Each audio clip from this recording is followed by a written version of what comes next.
recognize those sound effects from Need for Speed Hot Pursuit 2. It's almost like it was published by EA. Anyway, welcome to Focus on B, the video series where I spent about 20 or so minutes playing and talking about a game that I've got some thoughts on, and this is SSX Tricky. Maybe not the universally highly... Actually, you know what? No, this is probably the one that everyone cites as their favorite SSX game. Because SSX Free is really great. I've actually played that one first, but I'm now playing SSX Tricky for the second time, actually. I played it a little bit earlier as a test to see how it plays. And it's a more traditional style of snowboarding racing game, as in it's not really open world. You're just kind of selecting tracks, and I think I like that more. As I've grown, more familiar with games over the years, I don't want to say as I've grown older, I mean, I guess that's true. I've started to not really care for a lot of open world style games. Now that's not to say that SSX Free is total complete open world in the vein of something like Steep, for example, that game by Ubisoft with the stupid online only DRM, which back then was a big deal, and now it's like, oh, it's just another one of those games. Anyway, but at the same time, because what it did was it basically had preset events, but they were set on a big open mountain. Whereas here, it's just you got your racetracks and you're just racing like a race. And I think that's perfectly fine, honestly. There's nothing really wrong with structuring it that way, and it flows nicely. And I like the arcade nature of it, not to mention that the gameplay is super solid. They absolutely have, just 2 games in. I have never played the original SSX, but 2 games in, you've already nailed the feel of the board. I mean, I wouldn't know because I've never snowboarded in my entire life, but to basically turn this into a, it's not really Tony Hawk if you think about it.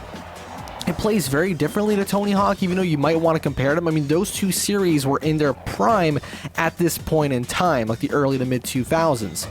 But with Tony Hawk, it's a lot more, I don't want to call it stiff, but it was definitely, it had more of a connection to the ground, which makes more sense because it's a skateboarding game. This is a snowboarding game where you're not really on the ground, you're on a layer of ice and snow over the ground, right? So there's going to be some slip. And not to mention, you spend a lot of your time airborne in this game. Now, in this video, you're not going to get the full scope of the game's incredible presentation because, much like the game I just played, Shocks, this is another one of those early 2000s EA big games. What does that mean? Well, it's got a big sound. It's got a big look as well. The characters are larger than life, and I adore these character designs. They're so just unapologetically corny and stereotypical, but in a way that's very, very endearing, and I find them all incredibly fun. I really like, Simon, the guy that I played as a lot in SSX Free when I played that game. What I really like about his character introduction is the fact that you can't actually see him. They framed him in such a way that you can't see him until you select him, where he's like super close to the camera. That unironically kind of spooked me a little bit when I first saw him there, but that was really cool. The dynamic soundscape in this game is also fantastic, the way the music changes. And I like how it's not too difficult. Now, I'm still a relatively early game. I haven't done many races. But so far, I can afford to make quite a few mistakes and still get by. Not to mention that restarting is super instantaneous. Now, another thing regarding this game's structure is the fact that you're actually... Obviously, you can't do laps because you're constantly going down like you would in a normal racing game. So instead, what they do is they just literally have you repeating the course. Like, I'm actually just going to do the exact... Look, I'm now doing the exact same race again, although this time I seem to have some boosts with me, which is pretty neat. Also, the game tutorializes how to do, like, the Uber tricks or something, which I did not remember. I think you have to, like, hold down R1 for a bit, then you have to hit square. I don't know. I think you gotta get your meter up all the way. Look, I don't really care for that. I'm not super big into stunt-based games. That's why I never really cared for games like, for example, driving games where there's an emphasis on performing stunts in midair. Those games can be really fun. In fact, one of my favorite racing games of all time is Hot Wheels Turbo Racing, which does exactly that. But funnily enough, Velocity X, or Velocity X, as I used to call it, which actually kind of makes sense. Think about it, because, Velo, that's for a bicycle, right? At least in some languages, Velo Cyped, for example, that's how we say it for bicycle. So it's like, it's a wheel, because it's a Hot Wheels game. Velo, but also like Velocity, and X, because it's well, horizontal velocity. There it is. No, it's actually just because it's 2002 and the letter X is, or is it, what year did that game come out? I think it was 2002. See, that game has a heavier emphasis on, well, combat, and I don't care for that. I'll talk about that when I eventually cover that game. The thumbnail is already done and everything. But it also has a heavier emphasis on stunting, and I don't like it when it's emphasized. I think stunting is cool when it's a game mechanic and it's worked tastefully. For example, Nitronic Rush and Distance. Those two games, by DigiPen, those games are fantastic as well. They don't focus too much on the stunting, but it is definitely an element. See, here, surprisingly, despite the fact that the stunt mechanic is a very big part of the game, I think that the actual sledding is strong enough that the way that the two breathe together, the way that they combine the regular sliding down, racing as fast as you can while also doing tricks, I think it works really, really well. They had a great formula going on, and it really sucks that while there are spiritual successors, I think there was this game called Tricky Mountain or Madness Mountain. Well, I don't remember. It was on Steam, though. It's like an early access snowboarding game, and it's literally SSX free / disc game. Absolutely identical. And I don't mind. Awesome, keep it coming, because as long as because I know not everyone wants to play this game in this weird small widescreen mode. I mean, you guys are gonna get it full screen. I'm gonna blow it up in the edit, but right now I'm looking at the game through a smaller window because that's how the game handles its widescreen mode, right? Although it is nice that a PS2 game from 2002 has widescreen. It also runs at a buttery smooth 60 FPS. That's also fantastic. Again, a lot of games from this era actually hold up quite well technically. I know there's a ton of ambitious games, like a lot of action-adventure games and stuff, which even if they hold up well stylistically and in terms of the narrative and the gameplay, they might not hold up super well technically just because they were biting off more than they could chew for the system, right? They would run it, really low resolutions. I mean, that's a given. I'm upscaling this, of course, but other than that, they would also just run like shit and not really look that great, right? This early PS2 game looks better than, I don't know, Killzone, which was supposed to be some big, technical masterpiece for the PS2, and no, this looks better. This looks and plays and looks and sounds and feels better. I mean, maybe I'm just biased because I don't like the Killzone games that much. I kind of like Shadowfall just because it felt really futuristic and whoa, this is what we can do with the PlayStation 4. It's not that different, actually. But whatever. That doesn't really matter all that much, though. I think the reason why, though, I don't really play a lot of these kind of games, not just because they're super niche and you're not going to get a lot of them to begin with, right? Even though there are quite a few. In fact, again, to mention games like Steep, and I'm pretty sure there's some more that I've seen some videos on, but I can't remember any of their titles. They're probably not very memorable because of that. But basically, what I'm trying to say is that the snowboarding game is not a dead genre. It's not a very lucrative one, no. It's quite niche. But if even big names like Ubisoft want to dip their toes into it, that must mean, granted, Ubisoft are kind of weird because while making complete garbage like all the Assassin's Creed games and stuff, they'll also go ahead and fund fantastic little projects like Grow Home and Grow Up, the sequel. That game is awesome. I was a little disappointed with Grow Up, personally, but Grow Home is a really fun, short little physics-based, but not too physics-based to be annoying. It's just kind of, you're climbing around. It's a really great little game. I gotta do a video on it at some point. It's also very small, which is, in terms of file size, which actually, well, it's surprising because it comes from Ubisoft, and you'd think, oh, it's gonna be like 60 gigs of high-resolution Enzio Affadore, whatever, voice acting. No. But at the same time, it makes sense because the game has no textures. Seriously, everything is flat colored. There are no textures. I'm pretty sure most of the game's size is just the code and some of the sound effects, and that's about it, right? And so they probably figured, well, if we're not going to have any textures, might as well make the sound super high bitrate, super high sample rate, super high quality, because the sound is very crisp in that game too. I really got to play it at some point. I got to check if it's still on Steam. It should still be on Steam, but anyway. Because you never know, some games, even if they don't have any licensed material, this game isn't on Steam because, for one, it's a PS2 game, and two, it has licensed music, and I imagine that'd be kind of tricky, no pun intended, to get around, right? That's such a sad thing about the sad thing about licenses in games, not just licensed games, but games that aren't licensed but have licensed material. The fact that they're doomed to just dissipate from the commercial market. Like, yes, you can still get them, you know, in alternative ways, but it just kind of sucks, right? I want to live in a world where I can just have fucking Need for Speed Porsche Unleashed on Steam, damn it.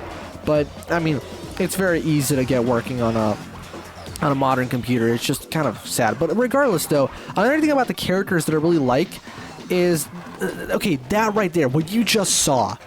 I don't know what it is, but whenever I see a colorful collection of figures on snowboards, or even surfboards, but any kind of board, jumping in perfect sync, just like that, off of a ramp and doing a trick, that is, oh my god, that's a larger-than-life sort of moment. Like, oh, that looks so fucking cool! It's so perfectly I know it's just, you know, it's choreographed. They're CPUs, like, of course, they're gonna do it perfectly every time.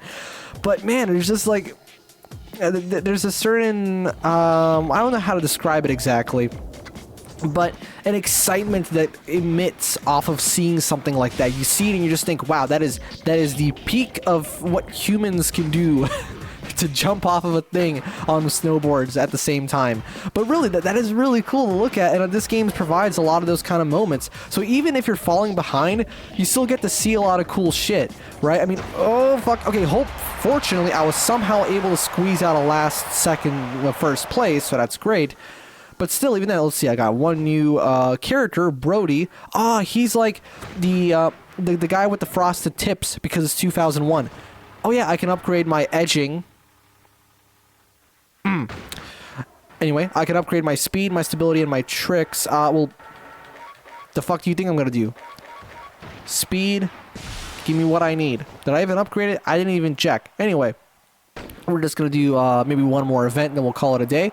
Yes, I do want to save to my memory card. Remember, games will just ask you if you want to save. Now it's just like auto-save, or you will die. Let's see, what do we... Oh, next event. To continue in... please select the next event. Oh, I can actually choose between a show-off and a race. Okay, I should show off the show-off because it's a different event type. But as I already said, I don't really care much for tricks. So I'm just gonna do another race. Let's go. Hopefully my character is able to compete, because again, being a racing game at its heart, that means that there's a lot of things that are very stat-driven. You know, not so much as like in an RPG. Oh, we did not have to see that. Jesus Christ. I do like those little scenes where they're like warming up.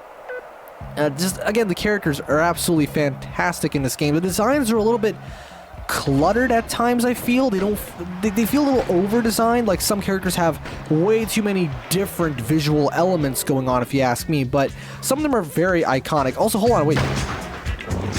Okay, I shut up for a second because I swear to God that bass line I was hearing sounded like the main menu theme from Beetle Adventure Racing. I was like, what the hell? Did they sample that bass line? That would not have surprised me, but no. The bass tone is just very similar, and it might be in the same key.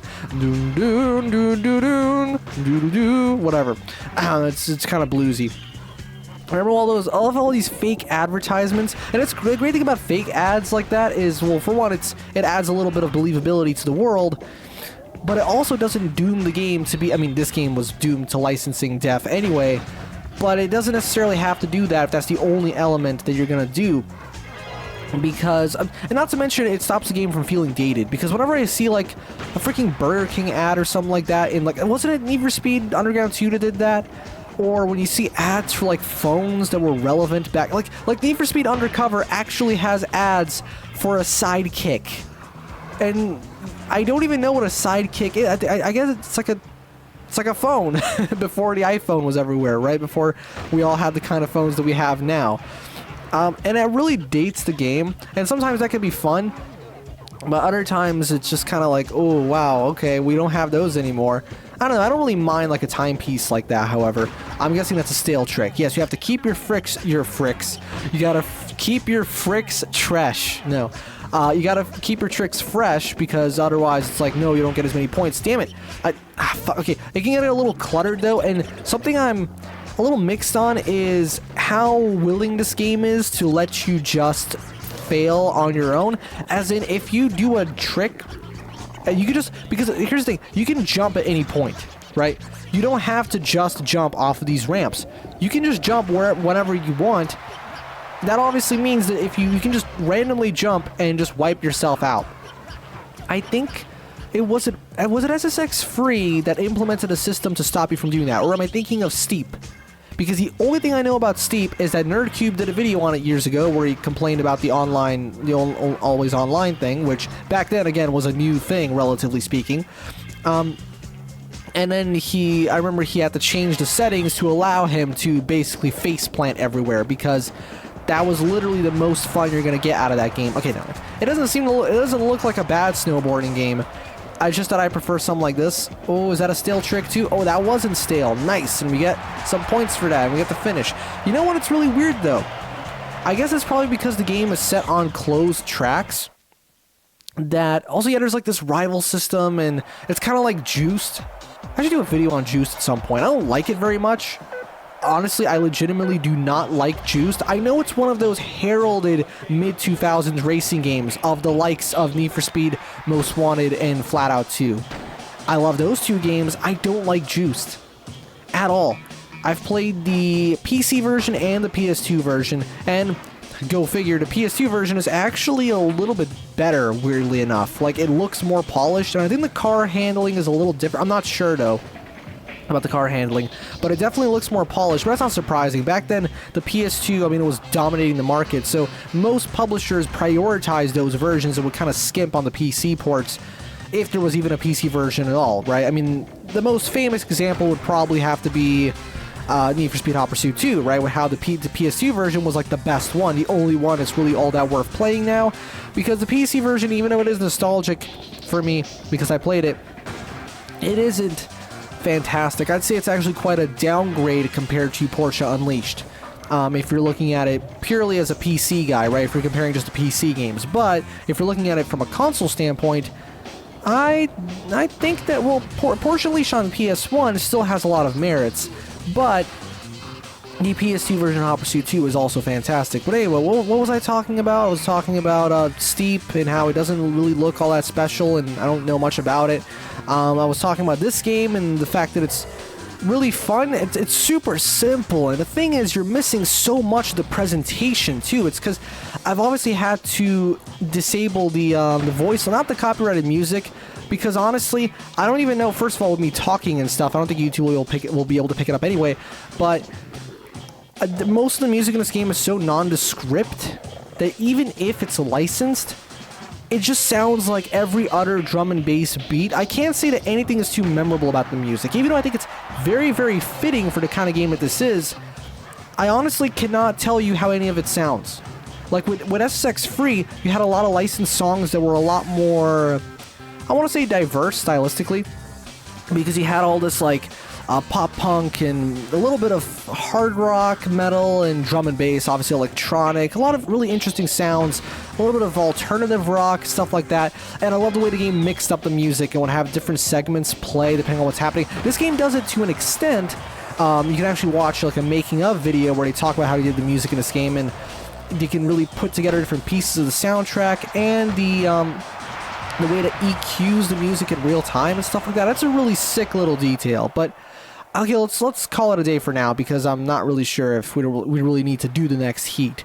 But anyway, so this has been Focus on B, the video series where I spent about 20 or so minutes playing and talking about a game that I've got some thoughts on. This is SSX Free. I think this game holds up pretty damn well, even if it is like dated in some ways, but give it a shot, right? You can't buy it anymore, so go figure. If you want, go support, I think it was called Tricky Madness, or Tricky Mountain, I don't remember, but it shouldn't be too hard to find the spiritual successor to the SSX games that's in early access right now. It's on Steam. I know early access is kind of a scary word, but it looks very solid so far. It's kind of like the SSX equivalent to, let's say, Ballistic NG. That was the game I was thinking of in my in a different video that I did, and I couldn't think of. I think it was my Wipeout video, because it's like Wipeout. But anyway, this has been SSX Tricky, 2001, PS2, Xbox, GameCube, and I believe also the Game Boy Advance.